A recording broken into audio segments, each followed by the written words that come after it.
My name's Joe. I work here at Raddick Farms. I've been here for 26 years. I'm basically the only one that's run this harvester.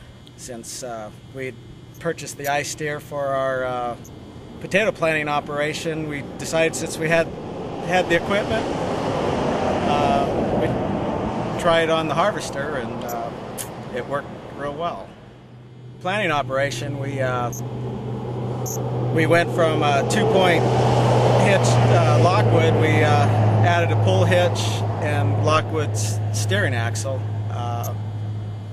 and we bought the isteer controller and harness assemblies from Blake, and mounted it ourselves. And the reason we did that is we had a real hard time keeping consistent guess rows. It seemed like the planter wanted to steer the tractor. The isteer program's pretty self-explanatory. You know, the manual that comes with it, the calibration wasn't that hard.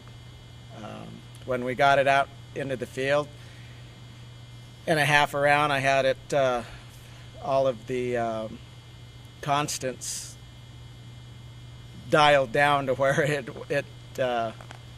was doing what we wanted it to do, and just we ended up with a lot more consistent guess rows.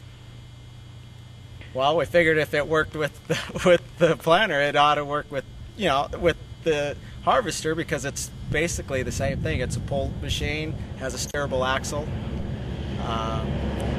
We had the tractor that I used to plant is the tractor that I pull the harvester with. So the controller was already installed. Basically, all we had to purchase extra was a additional position sensor. Well,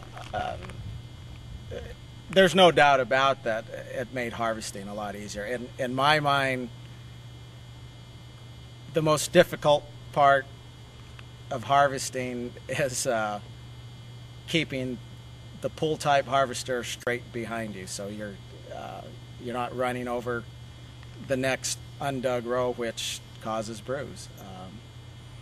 And with this particular harvester, with the tires underneath, you can't see them. With the isteer, after I got used to it always being where I wanted it to be, I just really wasn't concerned with trying to figure out if I was running over the rows or not. It stayed where I wanted it. We have some hilly ground going through draws where you lean left, come through the draw, lean right. It stayed right where it needed to be. Starting on an end, I would manually steer the harvester so that it was reasonably close to center behind me, and then engage the auto track. And as long as I was going forward, it just followed right into the row right behind the tractor. And if I needed to back up, as long as I had engaged it going forward, it stayed right in line backing up. And I have probably backed up as far as 30-40 feet. Okay. And the harvester stayed right where it needed to be in